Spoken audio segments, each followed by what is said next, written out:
I once heard an actor say that crying in movies is like dunking in basketball. If you can do it, people will think you're good. His point wasn't that either dunking or crying is especially easy, just that audiences are much more readily impressed by the impact of big, easily readable dramatic gestures.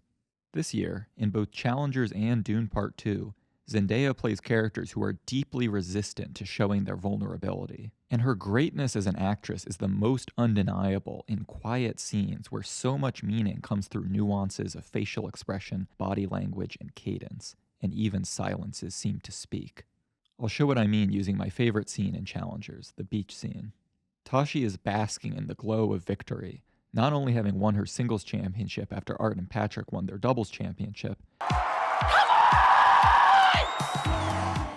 but also having won their obvious adoration. You want to go down to the beach? Sure. I don't think I know any scene in any movie that so effectively captures the quiet ecstasy of being young and triumphant, and feeling that the whole world is open before you with limitless possibility. I have to ask you about the Stanford thing. Okay. What's the angle? You know they offer classes in college? Throughout the scene, Zendaya gives us glimpses of Tashi's will to overcome any resistance and, so to speak, win the conversation. But unlike in the tennis match, there's zero strain and tension. It's pure enjoyment. Hitting a ball with a racket is a great way to avoid having a job. Well, that's also your problem. But you don't know what tennis is. They're all about to embark on full adulthood. And the beach is a resonant location for such transitional moments in people's lives because it's where the land meets the water. Something firm and stable meets something fluid and unpredictable. It's a launching point into the unknown. It's under these conditions that people are most capable of having what are called deep conversations. But you don't know what tennis is. What is it? It's a relationship. Part of what's exciting about deep conversations is the sense of spontaneity and openness, the possibility of being surprised by what other people say and wanting to chew on it for a long while afterwards. Is that what you and Anna Miller had today? It is, actually.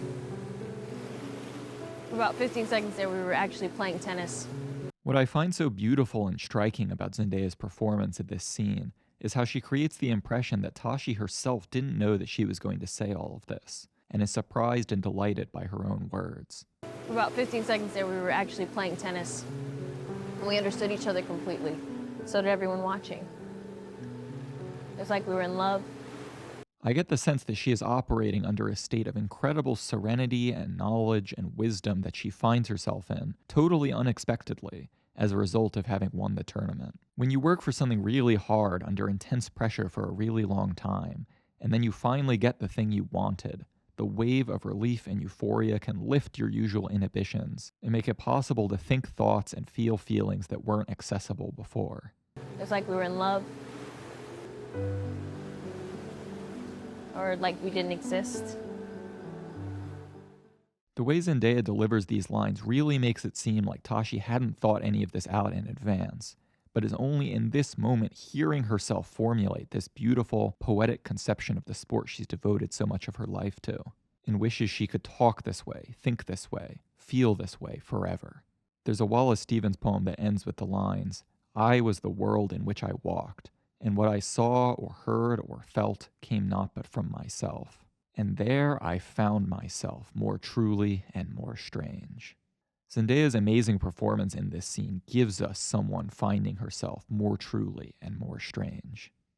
After she says, We went somewhere really beautiful together. Art chips in. You screamed when you hit the winner. Never heard anything like it before. Now watch how she reacts. That look is just perfect. It conveys this clairvoyant, almost supernatural connection between two people when they really understand each other. Fulfilling Tashi's optative assertion that even the audience could have understood her and Anna, Art picked up on the true significance of her scream, which was so much more than just the thrill of having won, but the thrill of having, as she said, gone somewhere really beautiful, having had a transcendent experience of a kind people rarely achieve. We can feel in this moment the seed of their whole later relationship, as Zendaya also quietly and beautifully communicates Tashi's desire to be loved, and her inchoate understanding that Art would be the one to do it. The whole movie really turns around this central scene, because such moments of illumination don't last forever, and throughout you see all three characters aging and struggling back toward the clarity and connection they achieved that night by the water. The pathos of Tashi's arc in particular is underwritten by one of the worst fears you can have. The fear that the best thing you'll ever say or do or feel was a long, long time ago, and you'll never get it back.